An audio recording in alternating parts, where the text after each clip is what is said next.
I'm sitting in the 2024 Ford Ranger Raptor. This is Ford's new Raptor model. It finally gets that impressive performance treatment that we've seen on the F-150 and on the Bronco. And now people who want something that's not quite so beefy as the F-150 have a mid-size pickup option in the off-road performance category. I've just spent the whole morning taking this thing off-road, and I am not an off-roader, but now I might be. The first thing I want to point out is how visually striking this truck is. These 33-inch BF Goodrich tires on 17-inch wheels did a great job on some rocky trails today. Moving to the front, you've got C-clamp signature lighting, LED projector headlights, and of course that big FORD grille that signals you're driving the Raptor trim of the Ranger. Performance aside, I'd buy this thing for looks alone. Then moving to the back, you'll get a shot of the LED taillights, the tow hooks, and that big Ranger stamp on the back. From the driver's seat, we've got this Raptor steering wheel, a fully digital instrument cluster, a vertically oriented center touch screen with touch-sensitive controls for climate, for a heated seat, and heated steering wheel, which is always a bonus here in the colder Utah weather, at least. And your passenger side also is treated to a heated seat. No ventilated seating up front. It does have Apple CarPlay, Android Auto, all wireless. You've got your navigation, different camera views.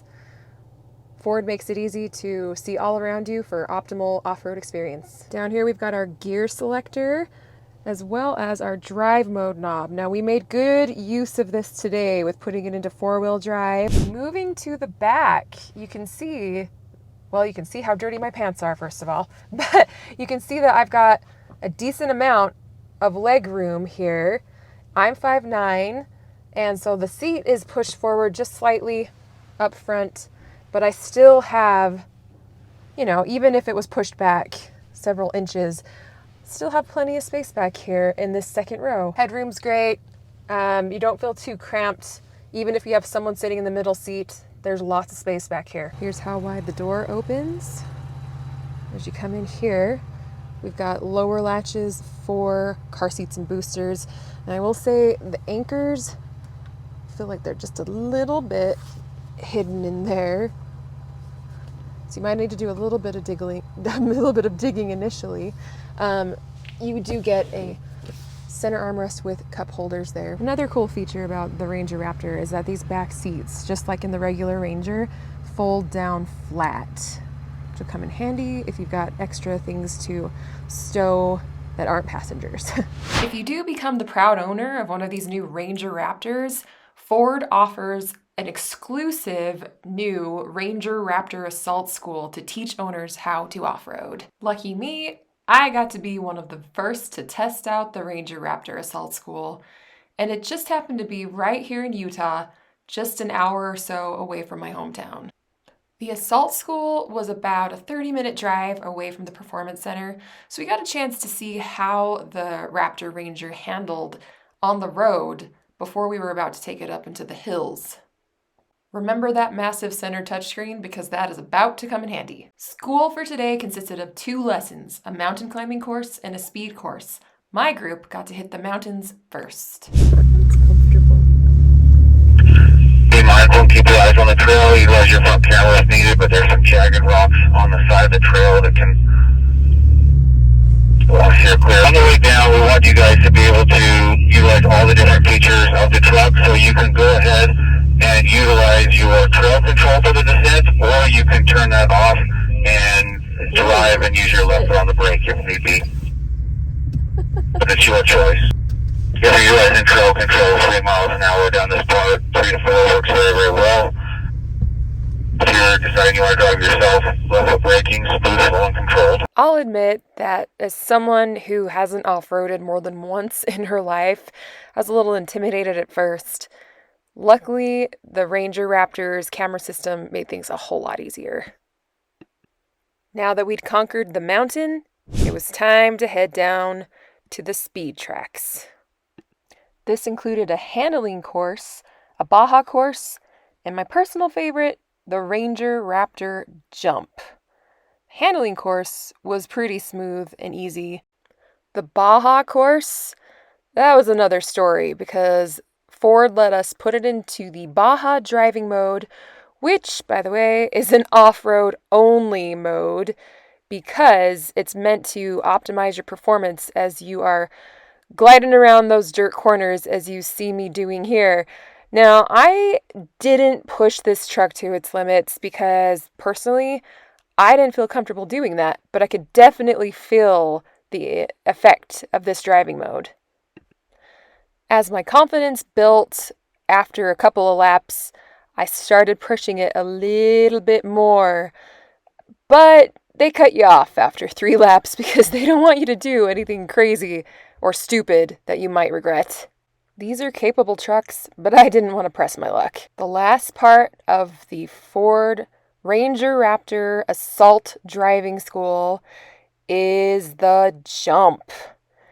And I was pretty nervous. This is me in this red truck, and the instructor's giving me some instructions, and I step on the gas as hard as I can, let go, and whoo, caught a little bit of air.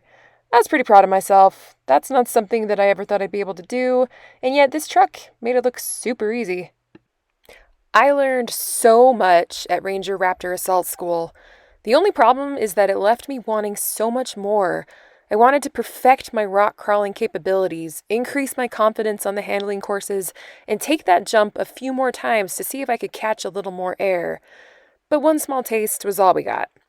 Unfortunately, the Assault School is only available to owners of the new Ranger Raptor, so I guess I'll just have to put my order in now if I want to come back and try this again. If you happen to become a proud owner of one of these bad boys, I definitely recommend checking out the Assault School so you can learn how to get the most out of its performance features. Overall, I enjoyed my time behind the wheel of the 2024 Ranger Raptor, and getting to drive it in my neck of the woods right here in Utah was icing on the cake. I can definitely see myself loading up the kids in the back, with my husband in the passenger seat, of course, and heading for the mountains on a family adventure. And even though it's built for performance, you don't necessarily have to buy it for that purpose. It's a handsome, comfortable, and agile mid-size pickup that would work just as great as a daily driver. This is the toughest Ranger ever.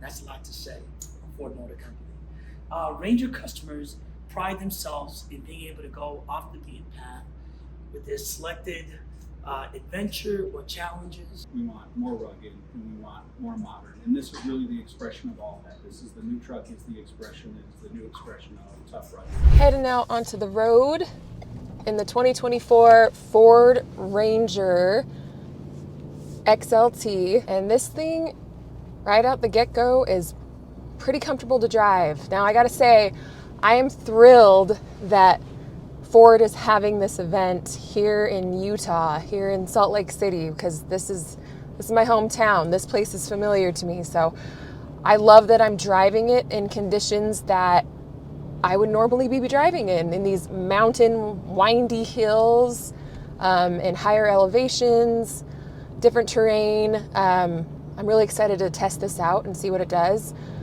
My last experience with a Ford Ranger was my brother's Ford Ranger, which was a 2000. So it was a long time ago, and for sure drove very differently from this one.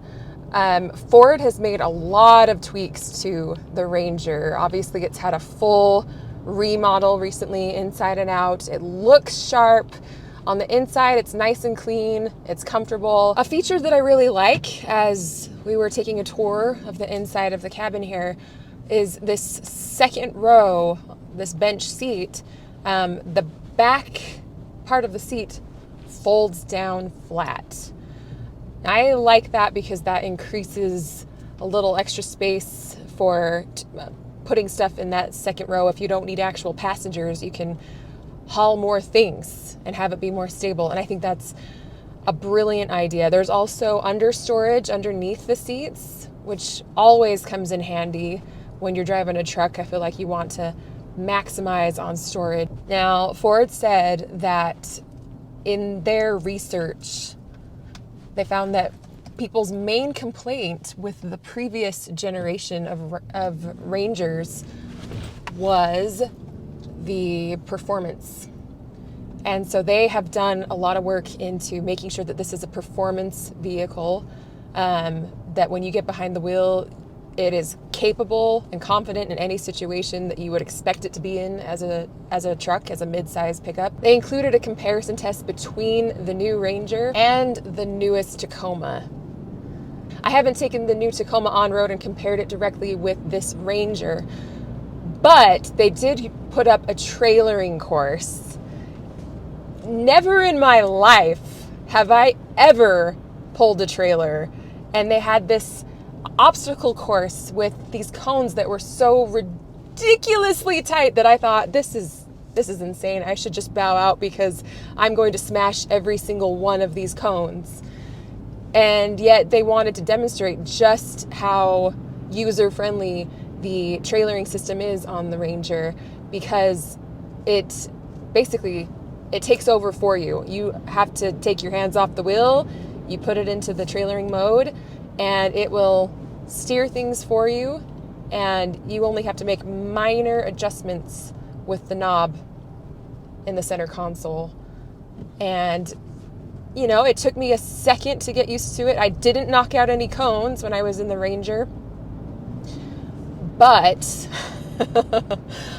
I did the Tacoma right afterward, and it took me easily like 10 times as long to get through that trailering obstacle course in reverse. It was insane, and I was sweating bullets, and I was very close to just giving up and saying, you know what, I'm gonna let Ford take it from here. But we did it eventually. I did take out a couple of cones with that one, and so I'm sure that was kind of a sly move for Ford, is that they want you to see, like, oh, it only took you a minute to do it in the Ranger, but in the Tacoma, I mean, it's a lot harder without that extra towing assistance. Which again, I didn't drive my brother's Ranger very much, but when I did, I would not have described it as a comfortable experience. This one, way better. Very comfortable. Not too bad a road noise either, especially that's impressive because it is a dark, overcast day here in Utah, and you can hear, there's a lot of wind on the outside, but I'm not hearing it too loudly, and I've got, the sound is all the way turned down on my infotainment screen, and it's still relatively quiet in here, so it's pretty good. So we've got cloth seats, nice interior, got a vertically oriented infotainment screen, which I know is pretty typical for the Ford trucks, and it's fine. My personal preference is the horizontal layout. Not that there's anything wrong with this, but it's just, and the lane centering is getting after me here for getting close to that line, so good driver assistance features on here as well. Nice digital driver display here. Definitely good and clean. You can flip through and it'll tell you how we're doing. So not awesome fuel economy, as you can tell, but then again, we are in a pickup. We are at higher elevations. It's wintertime. We're going up steep hills. I mean, it's kind of what you would expect. So you can see the infotainment display here with its vertical orientation. It's nice. It seems fine. Responsive enough to the touches. Graphics, they're modern enough. I don't think that Ford is necessarily trying to have like the swankiest interface here. I think they're kind of going after their audience of who is driving mid-size pickups, and this is a good clue right here. I love that things are still kind of analog with the physical buttons to control climate, and to control the volume on your media. Fan speeds really easily accessible. All of that. I appreciate that because I hate when I'm driving having to go through several different screens just to get to the functions that I need to access quickly. Sitting in the back seat of the Ranger, and I actually have a decent amount of headroom and legroom. One particular feature that I think was smart was Ford has created this sort of concave back to the front seats. So I think that gives you a little more legroom for your knees and stuff, whereas in other mid-size pickups, it feels a little bit more cramped. I'll show you what I'm talking about.